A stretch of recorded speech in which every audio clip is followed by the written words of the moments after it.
Hindi naman kasi talaga paunahan yung pagiging successful eh. Sa totoo lang. Gets ko naman, alam ko naman minsan tayo, nakikita natin yung mga nakasabayan natin, mga kasama natin noon na sila medyo okay na yung buhay. Tapos tayo parang feeling natin natatrap tayo sa gantong klase ng lifestyle o gantong klase ng buhay. Minsan may kita mo yung old friend mo, may kita mo maganda na yung buhay niya. Masaya ka para sa kanya pero alam ko deep inside sa sarili mo, tinatanong mo yung sarili mo, bakit ako hanggang ngayon andito pa rin? And hindi masama yun. At least iniintindi mo pa rin yung sarili mo, iniisip mo pa rin. Hindi yung nag-totally give up ka na okay na ako sa ganito. Kasi oo, hindi naman karera yung pagiging successful sa buhay eh.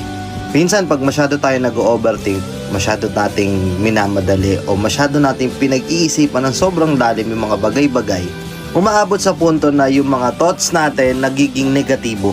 To the point na nawawalan na ng progress yung mga gusto nating gawin. Nakigets mo?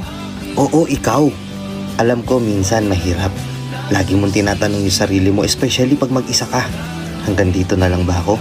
Pero lagi mong sasabihin sa sarili mo na hindi hanggang dito natatapos yung pangarap ko sa buhay ko. Lagi mong sasabihin sa sarili mo na dadating din yung time na ikaw naman. Naniniwala ako mangyayari yun.